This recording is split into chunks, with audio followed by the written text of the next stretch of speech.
Good morning and welcome to this interview with Sandiswa Kula. Sandiswa has captured the imaginations of many African birds through her descriptive tales of the birds she encounters in her rural Eastern Cape village, often accompanied by her excellent photographs. Some recurring characters that people have fallen in love with include Granny and the chickens. Her simple and emotional way of connecting with birds is a good reminder to us all to be present while birding and allow ourselves to enjoy birds for what they are. Sandiswa will be in conversation with the CEO of BirdLife South Africa, Mr. Mark Anderson. Thank you. Sandiswa, it's an absolute pleasure for me to be speaking to you today. I've been following you on Facebook, great admirer of your photography and your lovely Facebook posts. So thank you very much for your time. Thank you for having me. It's quite wonderful to actually meet you for the first time here as well. So thank you for having me. It's a pleasure, Sandiswa. So Sandiswa, where are you now? I am currently at home in the village, just outside Alice in the Eastern Cape, where I usually do my escapades with my birding. So I'm at home enjoying the village. I think if you continue as you are now, you're going to make that village very famous. So, from the looks of things, I think so. And from what I'm seeing, I'm going to be here for quite a while. And if I can make it famous, I'm very happy about that. That's great, Sandiswa. So, a lot of people know you, and I'm sure a lot of people from social media will be watching this discussion you and I are having. But tell us a little bit about when you developed your interest in nature. I mean, I'm fascinated by your Facebook posts, and clearly you're passionate about nature and conservation. When did you develop this interest? I would like to say I grew up with it because I grew up with my grandfather. I grew up with both my grandparents on my dad's side. And growing up, we had goats, we had chickens, we had dogs, cats, like everything, cows. So I grew up herding with my grandfather because my dad was the only son and they had all daughters. So we had to be helping out somehow. And growing up, I had to be there with the goats in the kraal. I had to be there with the dogs, helping out everything. So I think my love for nature started from there because I was surrounded by it from a very early age. I didn't know that I could study and make it as fun as I'm making it now until I got to varsity. And that's when my spectrum was opened up for birds and everything else because I just grew up with livestock. So I would like to think that growing up is how I got introduced to it. And then when I moved for varsity, it's when I actually found out that I could make it a career and I could make it something that I enjoyed other than being a chore when I was at home. So yeah, it's just how I've lived all my life, I guess. And I think a lot of people who live in big cities probably envious of you growing up in a village in the countryside as well. I think a lot of us would move there tomorrow if we had the chance. So you are very fortunate. Yeah, so I'm very happy. Yeah. Sandiswa, do you have a role model? I have quite a few, but my main one is my grandmother. Like I've tried to epitomize everything that she is, how lenient she is when we do something wrong, but how strict she is when we need to get in line. And that's how I try to live my life with everything that I do. Everything needs to be prim and proper. Everything, if I do it, it has to be 100%. I don't do things half done. If I'm gonna try it, I need to actually align it with my beliefs, and Granny has been that core for me. So even with my career, she never had a career, but with her family, it has been her main thing. So I try to epitomize her with everything that I do besides being at home. So Granny, above everyone else, is my role model with everything that I do. And she's quite happy. She's smiling now that I'm saying that. So, Sandiswa, I think your granny sounds like a wonderful lady. And I know that you incorporate her into your stories when you post messages on social media as well. So I think there's so many people who would love to meet her sometimes. And she, if you don't mind me asking, how old is your gogo? Oh, 1943. Let me do my maths in my head now. 70, what? 78? Yeah, okay. Yeah, she turned 78 on New Year's Day, yeah. And she's fit and healthy, is she? She moves around a lot. I have to tell her sometimes, I'm going to barricade you somewhere if you don't calm down a bit. If I'm in the garden, she wants to be there. If I'm chasing around the chicken, she wants to be there. So she forgets sometimes that she has ailments. But then in the evening, I have to rub her down. I'm like, I told you, you need to calm down a bit. So she's quite fit, but she's old age is catching up. Damn, it's nice to meet you.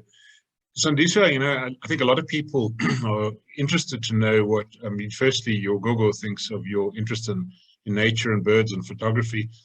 So that's the first question. But then also, what do the people in the village think about your crazy interests, if I can put it that way? My granny got used to my weirdness because I remember when I first started being in nature. It was 2015 when I did my first in-service training. That was during the Cape Fire, and I was in the middle of it. And I kept on calling him like, I'm still alive, I'm still okay. It's just like, I'm gonna send you money to come back home because I'm not gonna bury a child because she burnt in the veldt. Like, why are you doing that? And then I moved to Craddock, and I didn't tell her all the stories there, like being mock charged by rhinos and lions, because I knew she was going to go and fetch me because it's much closer to home. But now that I'm here and she sees the joy that I get from it and how much I'm learning about the village as well, because I think she's always scared that we forget where we grow up whenever we move to the cities. So I think when she sees how in tune I am with how the village works and how the people around here work, she's happy that I'm happy. But in the beginning, she was not a fan, like at all. But the villagers, some of them are very curious about what I'm doing, and some of them have actually been helping me out, point out caves that I didn't know were here, and I grew up here. And some of them actually helped me with the Xhosa names as well, because I didn't know the Xhosa names. I just knew them from the education I got at varsity.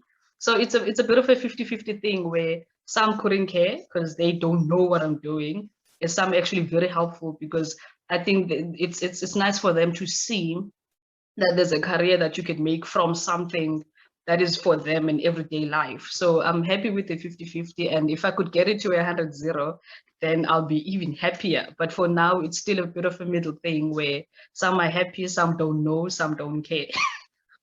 So Sandiswa, are there any people in the village that you've now got interested in nature through your example and seeing your enthusiasm? Is there anybody you've inspired to start looking at birds, for example? I've gotten a few people who point out birds to me, and they're like, "Did you know that?" For example, I didn't know the rock kestrel was called Ngambanane in Xhosa, and it is Xhosa. And I have this guy that I went to primary. I think we went to different high schools, but I went to primary with him, and whenever he sees birds, he'll be like, "Yo, I saw something. Did you see it? You need to go to that side because his house is quite far from mine." So you'd be like, I was walking this side. You need to go and check out. I saw something that might interest you. And I think it's also trickled down to the wildlife as well, because now they point out for me, what animal was it? It was an antelope. I forget what it was. They're like, we saw it that side, and at night we hear a lot of jackals going through, and they were like, did you hear last night? And you need to go this side. So I think it trickled further down than birds.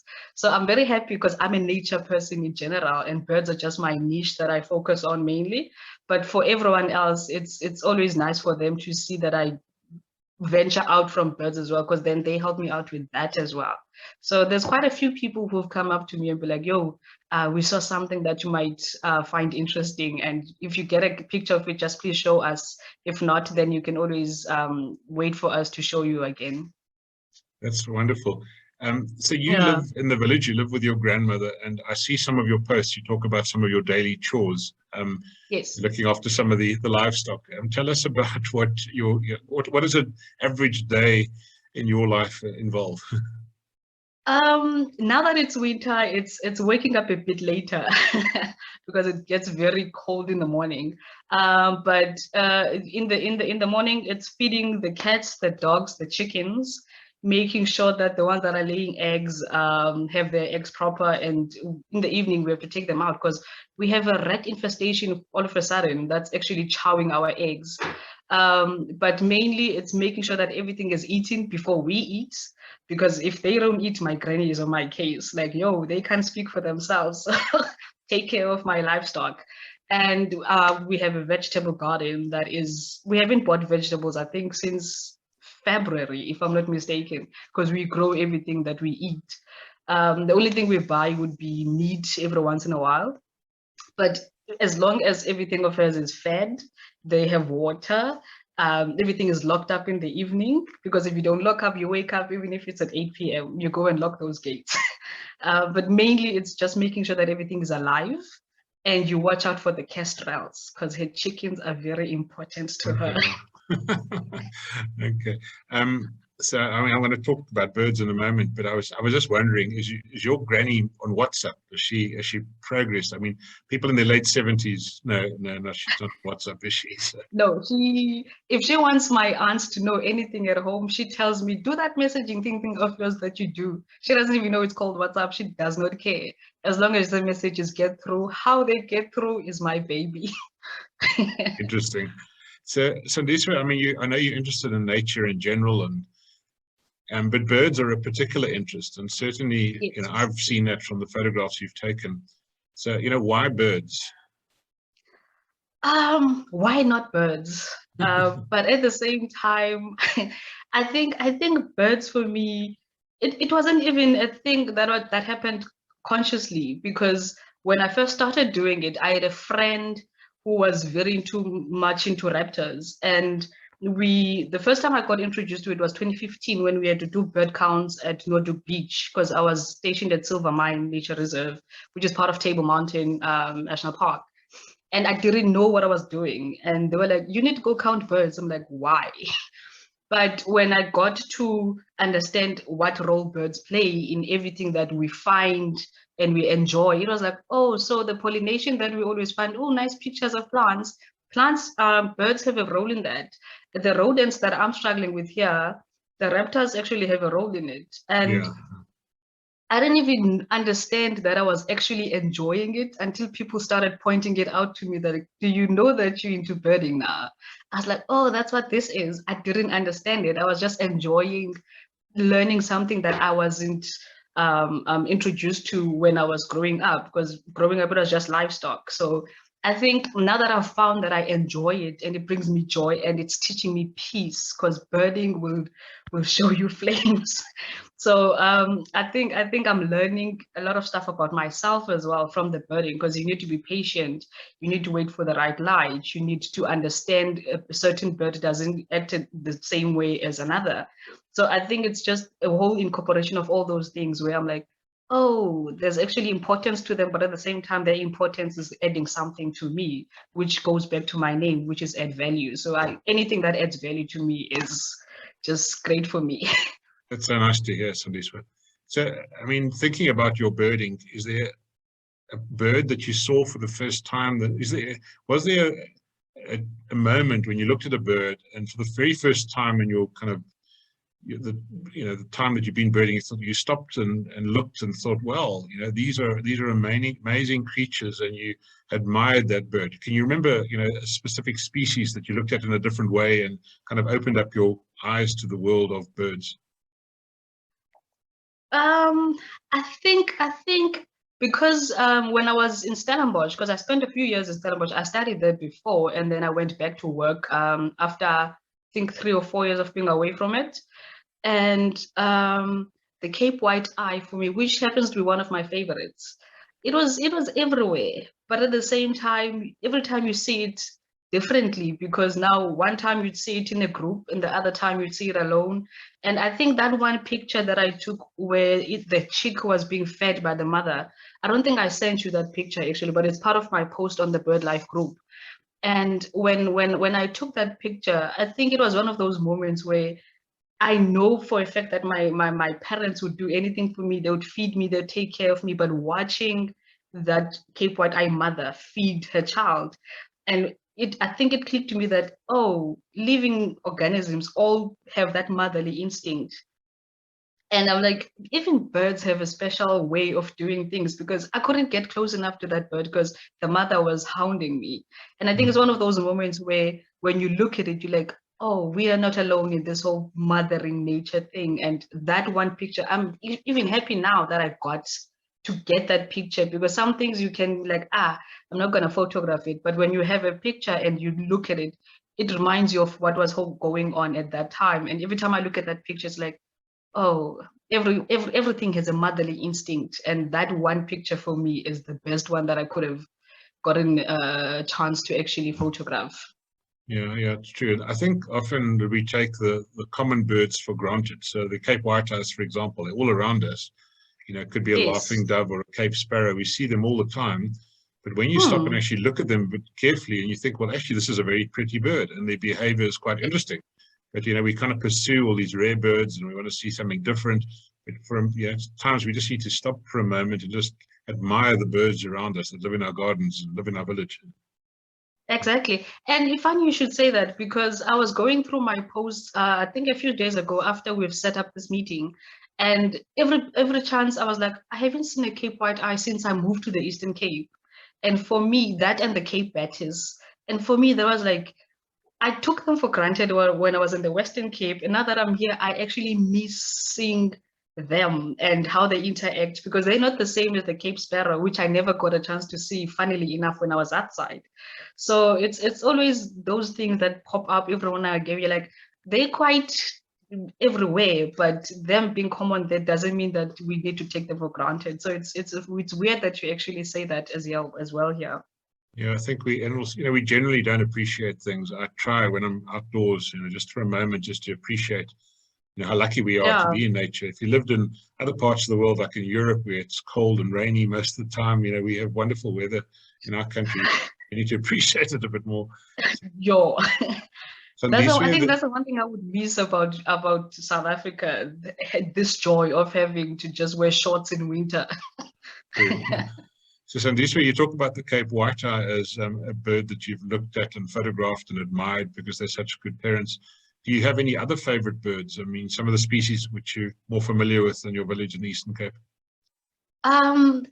Funnily enough, here it's the chin spot batis that I'm enjoying, because now I'm getting to see the male more often as well, because the female was everywhere.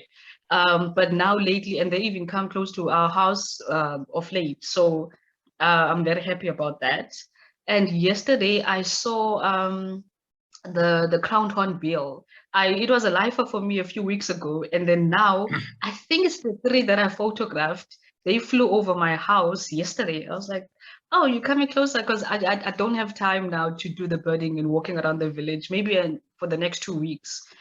And I think my favorite out of everything that I've photographed now that I've been here, the mocking cliff chat. Okay. I've only seen it once or twice, and I would love to see it more often, but I'm very happy about those 2 sightings that I got. But it's beautiful, it's gorgeous. And when you see a bird, you're like, oh, okay. But when you see that one, that just the coloration of it, it just, I don't know, it just does something for me. So I think those 3 at the moment. Yeah, the male mocking cliff chats are really, really beautiful. Do you keep a list of the birds you see in your village? I started keeping a list, and at first it just started as a list of, oh, I have seen so many birds, but then my slight OCD made me check out the scientific names, and then after that I started checking out the Xhosa names, and then after that I started checking out how often I see them. So now my Excel sheet is getting a bit wider and more varied with what I'm going for. But I think currently I'm on number 59 or 60. Yeah, I think I have 60 birds around the village thus far. Yeah. That's impressive, Sandiswa. So we need to get you atlasing as well with the Bird Lasso app. And I think yes. I'm going to put one of my colleagues, Ernst Retief, in contact with you, because it's unlikely that pentad, that area, is being atlased very well. And, with your knowledge, the data could be invaluable. And it's not only the record of the species that occur there, but, if you're atlasing regularly, to look at changes over time, through the seasons and also, over years. So it'd be quite useful. I can't imagine there's many people atlasing birds there. Not really. I did speak to Ian Fields and Neil Smith from the East London side of things, and we had planned to go out atlasing, especially checking out the Cape parrot as well. But with COVID going on and my anxiety and living with an elderly person, I try to minimize how much I go out because she's an elderly. But it has been planned before, but with COVID and everything that's going on, it hasn't panned out. But it would be amazing to actually get things sorted out so that people can actually also get the info that I actually get to enjoy their side. So hopefully things will come down enough for me to be part of that as well.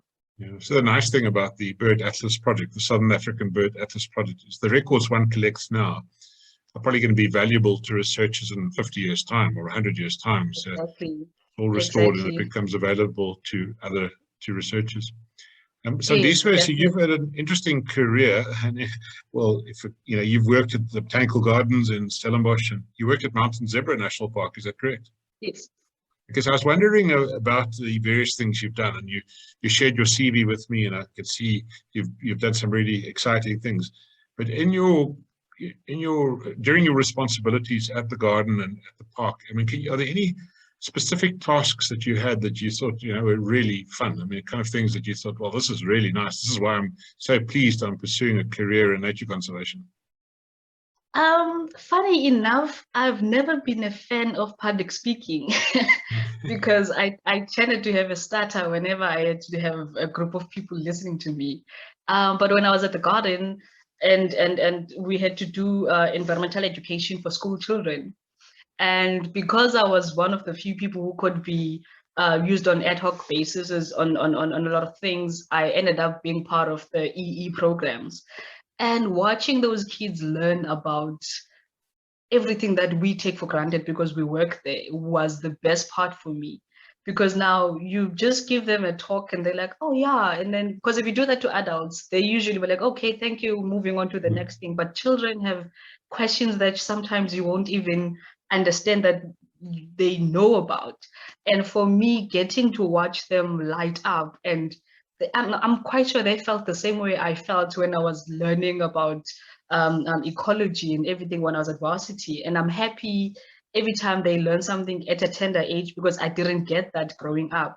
I only learned about it when I got to varsity. So I think that was my main thing where in the beginning I was like, maybe not, I'm going to start her. But when you watch those kids sponge up everything that you teach them, it's the best feeling ever. And I think that's one of the main things that I miss about working outside of here. It's the education part of small kids learning outside home. So I think I miss that the most. Yeah, and I don't know why you think you're not a good public speaker or you don't enjoy public speaking, because I think you're exceptional. You really are. Thank you.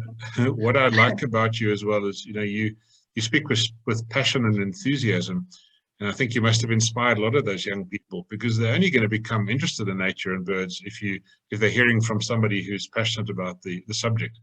And there's quite a role for you to play there. In fact, I think you're inspiring so many, even older people on social media who are thinking, wow, this is incredible. This young lady in the Eastern Cape who lives in a rural village, they're so interested and write so beautifully. So you are an inspiration to others. So maybe there's a niche for you in future. Thank you so much. I enjoy. I've gotten a few messages from people saying you inspire us because it's quite rare to find someone so young being. Because I even made a joke about it. I was like, the demographics there, but the people you may know ever since I joined BirdLife, it's quite an elderly age group. So when I get messages from elderly people saying, thank you for being part of what we enjoy and bringing a younger version and enthusiasm for it, it's always nice for me. And it even means more because I have a granny and older people for me are my weakness. So I'm very happy to be part of it and everyone seems to enjoy it. So if I inspire people, then all the best. That's good. And I sometimes see you post a message with a picture and then, a couple of hours later, there's 100 people who've liked it and there's 20 or 30 comments. And I'm thinking, I post something and a day later, nobody's liked it yet. And I've had no comments. And what do you got that I don't have? So, but well done. The youngness, I don't know, being young. Sandiswa, so one of your comments is photography. One of your hobbies is photography. I'm going to share your slides, which you sent me. We can just go have a look at some of these. So I'm really impressed with your photography. I've put a few in this presentation. We can just go through them. And maybe you just want to talk about some of them. So obviously, as an African hoopoe, which I know you've photographed often in your garden and in the village. Yes, it's all over our house. You see them every day, do you?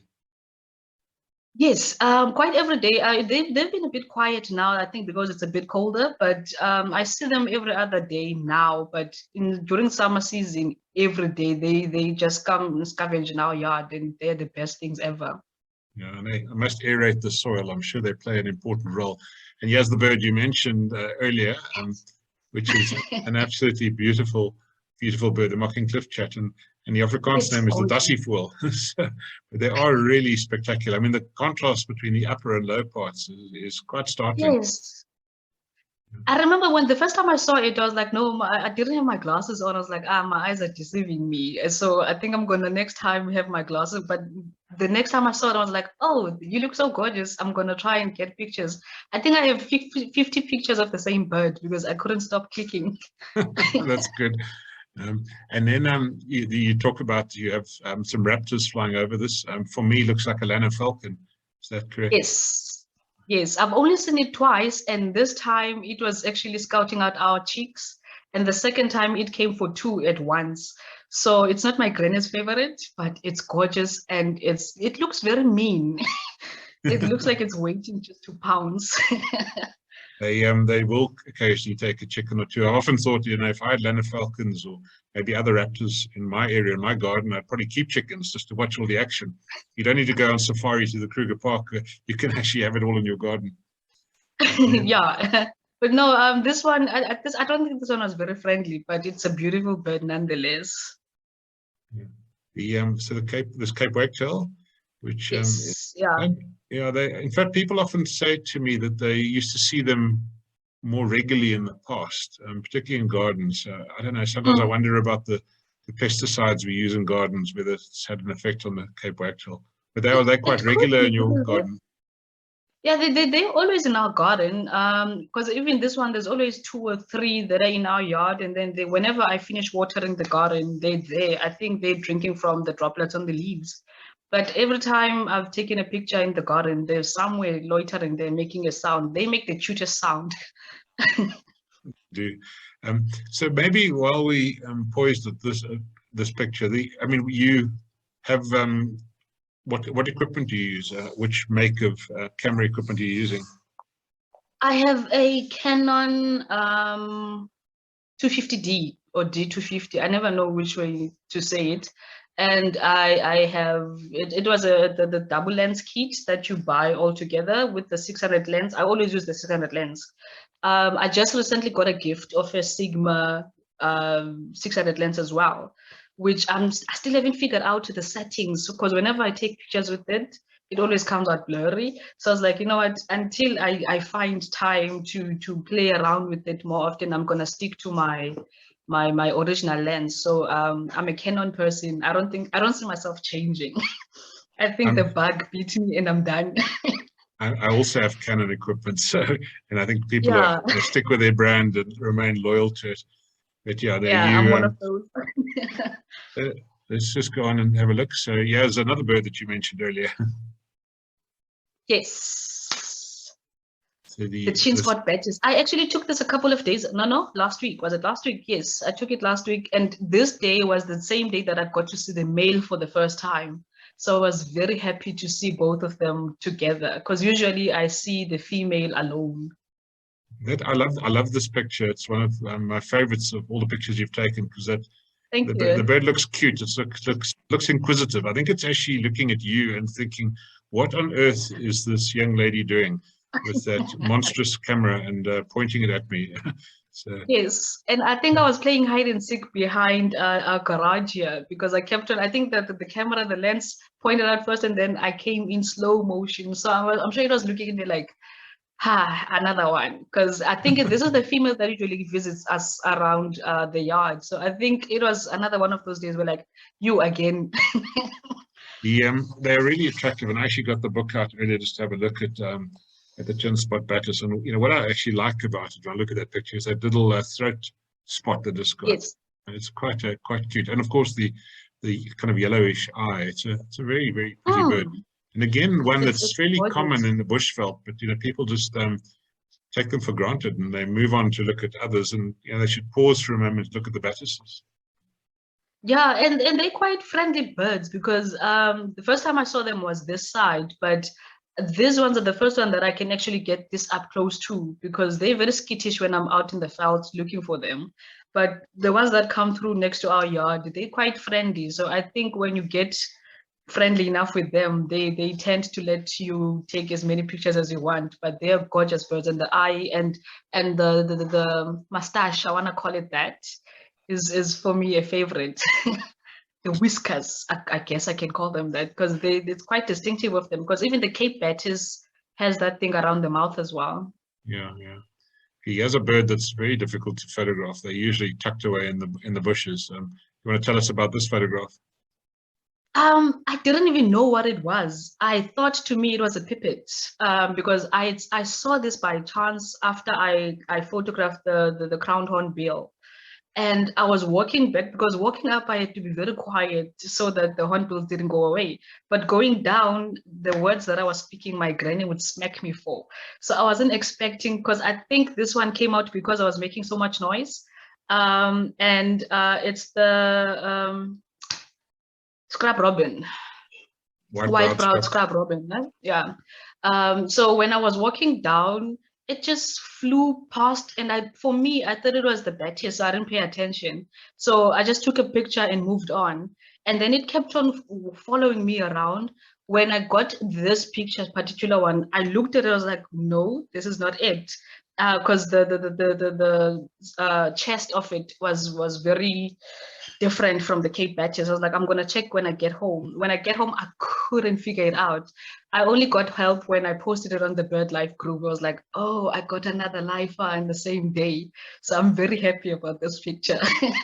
That's the advantage of photographs as well as a record, and one can go back and try and determine the ID if you're not able to in the field. I think those white wing patches are quite characteristic, and obviously the white brow. I don't have good photographs of this species. I hear them and I see them, but they're usually tucked away in the bushes. Yeah, this one was very skittish around me. I think it's because I was making so much noise, but I'm very happy with what I got. So, Sandiswa, what would be your tips for a budding photographer? Somebody who's would like to start taking pictures and maybe has acquired an entry-level camera. I mean, there are a couple of things that you've learned since you've been taking photographs that you would kind of tips you'd pass on to somebody who's now going to pursue bird photography as a hobby. Yeah, first and foremost, be very patient because birds will test your patience. If you think you're gonna get there and get a beautiful picture and be gone, forget it. Unless your luck is the size of the lotto winning people. But you need to not want to get a great picture all at once because you're gonna take 90,000 pictures and only 2 are in focus. Yeah. So take as many as you want, and you can always delete them later on. And never plan for anything because birds, if you go out planning to see something, you will not see it unless it's just me. And I think mainly it's just have fun with it because if you have fun, then everything else just becomes part of the whole story. That's how I enjoy all of it for me. And I think that's why all my stories always come out as so enjoyable to people because I go out just for fun and hope for the best. And then next thing you know, you have 2 lifers at once, but mainly just don't expect to see great pictures the very first time because you might not get it and then you end up not enjoying the whole experience. Yeah. So you gave some really good tips there. I mean, patience is so important because you're not going to take that fantastic picture immediately, and then spending more time. The longer one is out in the field with one's camera, the greater the likelihood of you actually going to get a good photograph. And of course, it's to enjoy it. The more you play around with your camera with other things, you can always get a picture that you didn't even expect to get because you played around with it. Just don't restrict yourself to certain things because then you miss out on great pictures that you could have gotten just by being there. The advantage of digital photography, take many pictures, delete most of them, and then eventually you'll be able to keep one that is better. And if you continue photographing the same species over time, you're going to see, well, gee whiz, I was proud of that picture I took 3 months ago. It's actually terrible.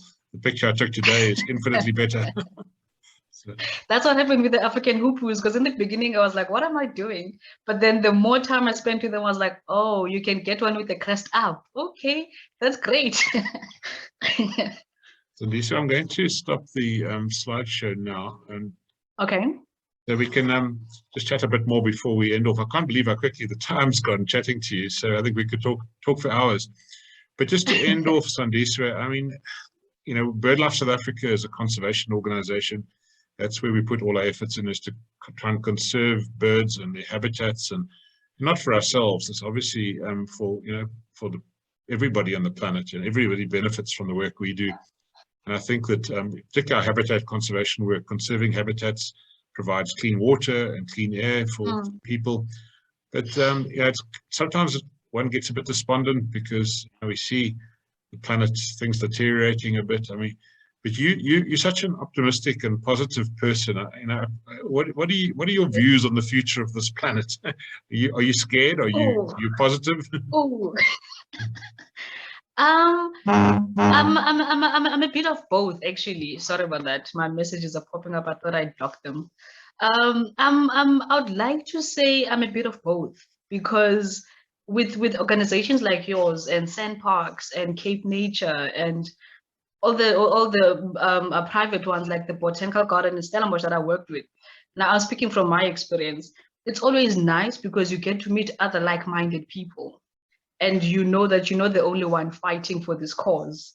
But at the same time, you see 90% of the people that you don't know who don't share the same values, or you don't show that they actually share the same values. For example, if I go out, I do not throw anything away. Like if I go and eat anywhere, my backpack is my garbage bin until I get home. Yeah. Because I don't, but then I have other people who are like, no, but then we're creating employment. But I'm like, no, what about the bird that's going to come and eat that? What about the chameleons that might actually get? So for me, I'm a bit of both, because I've been exposed to like-minded people who actually share the same values and principles as me when it comes to nature and the conservation of nature and the conversations we need to be having for nature to be not even just conserved but preserved as well, because there's a difference between those two words. So I would like more people to actually share the same, even if they don't go as bonkers as I go, because I can be a bit nutty with my nature love. But I would love for other people to actually value it more, because end of the day, we need the environment, whether we want to believe it or not. And the more space they say they need for everything they need, it's the more expensive other things will be, because we took out the one natural production of things. So I want to be hopeful, but at the same time, I think we need more people who share our love for it, even if they will not be playing an active role like you and me would be doing. I'm hoping that things like the bird fair would actually help people understand roles that birds play, and things like citizen science would actually have people paying more attention to how the chameleons are going, and things like, for example, sorry, fynbos protection. People will actually know what role fynbos plays for us, because even if you don't pay attention to the nature side of it, people business-wise, they need it for tourism. So whether we want to believe it or not, we all need the environment. And if we could just pay more attention to it as much as we do for example, the technology side of things, I think it would be a bit of a better world for everyone involved. So Sandiswa, I think, you know, I like to hear what you're saying, but you have such an important role to play, I believe, not only through social media and through your photographs, but, you know, in your village as well. You know, if there were more people in the world like you know, scattered across the country and across our continent, across the world, just inspiring, you know, people that they engage with, that's what we need. So I think, you know, you play a very important role, and I've got to commend you for that. You are one of my heroes, I have to tell you. I admire you immensely. So well done on all you do. Sandiswa, before we close, I mean, where do you see yourself one day? When you get to the age of your gogo, what would you like to have accomplished with your life? If anything, it goes back to what you just said about the village. It's that everyone tends to want to leave the village and be like, big city lights. But the core thing is we all come from somewhere, and the village is usually forgotten.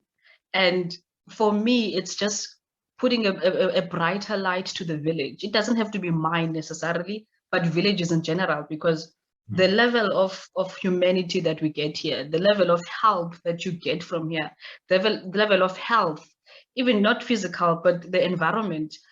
I can literally smell oxygen when I'm here. Yeah. But when I was in the city, I was like, oh, do I really want to breathe? So I think if we could just give back to the village, because I think it's gonna be the saving grace later on, because everything will be citified. But if you go back to the village, it's one of those things where core values are still core.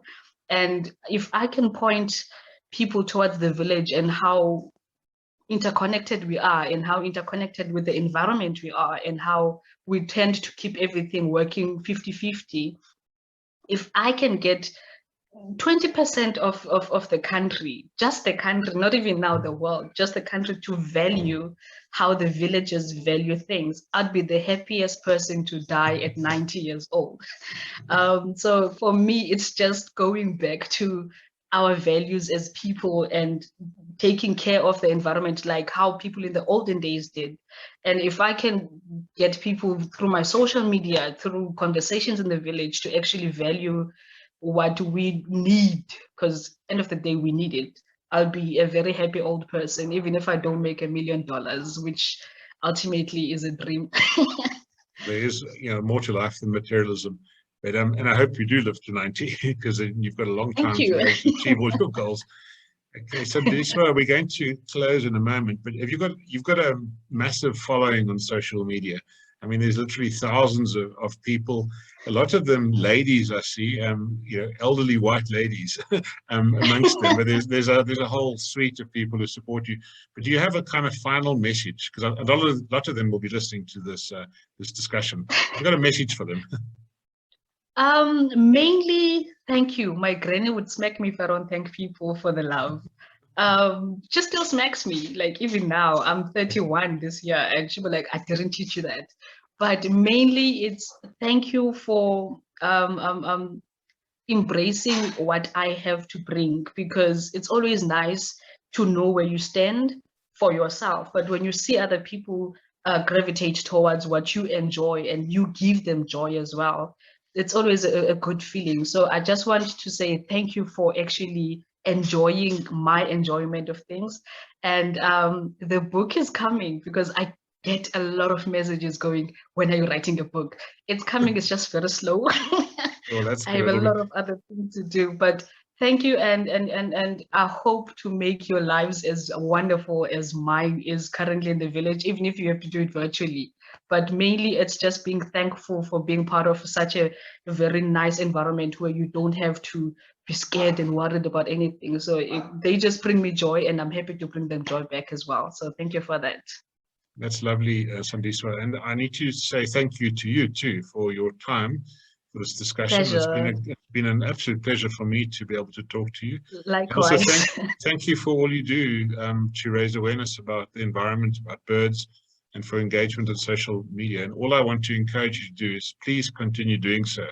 So as long as you can, and it's certainly inspiring and encouraging others. So thank you for that, Sandiswa. It's been lovely chatting to you. Thank you. Thank you for the time, and hopefully the event is going to be amazing, just like last year's was, because I wasn't part of it, but from everything that I've read, it was amazing, and hopefully this year's one is going to be even better, and hopefully everyone will be safe. Thanks, Sandiswa. Thank you to Sandiswa and Mark for a most enjoyable chat. I'm certain that we all look forward to more stories of Sandiswa's birding in the future, and especially the book she is looking to publish. Please do go and find Sandiswa on social media. I would like to thank our gold sponsors, Swarovski Optic, Canon, Toyota, Boundless Southern Africa, and Ricoh for making this session and indeed this event possible. We have a short break in the programming now, but please do take the opportunity to explore the platform, including the sponsor and exhibitor booths, our silent auction, the online shop, and our bird search game. You can also take advantage of our membership special exclusive to this event. All of these details are available on the event homepage. At 12 o'clock, you have a choice between a feature on underrated South African birding destinations on Feeder 1, or the story on how birds and art played a role in restoring one of Johannesburg's unique green spaces on Feeder 2. Enjoy.